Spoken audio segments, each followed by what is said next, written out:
Viral at pinag-usapan ang nagtulak kay Wilbert Tolentino para magsalita sa publiko laban kay Zinab.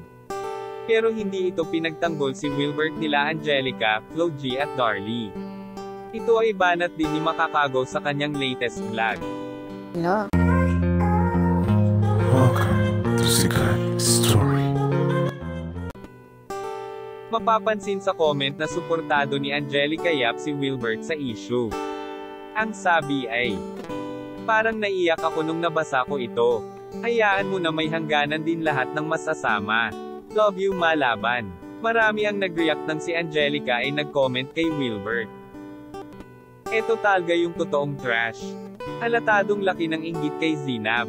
Pakalang girl ni Zebwag ka-asem era. Babaeng takot iwan ng lalaki dalang-dala siya ni Flo G, bagsak kabuhayan pag nagkataon. Mag-live ka na, ikaw na lang hinihintay ng lahat. Huwag ka papatalo, mas masama ugali mo, remember. Hinihintay na kita mala Angel ang pangalan. Suksukan ng backstabber naman. Dahil mag-live ka na, inaantay namin sagot mo. Pakibayaran din si Saz na Loperan doon sa mga pang-grab na nabigay niya sayo. Tapos sinisiraan mo pala. Insecure ka da? Marami ang naaantay na magsalita si Angelica para sa kanyang panig, ngunit tahimik ito. Pero ngayon ay hindi naman tinitigilan ni Makagago. Real talk. Comment kayo sa reaction nyo dito. Yan lang ang ating mainit na chika. Halina't mag-like, share and subscribe. Thank you.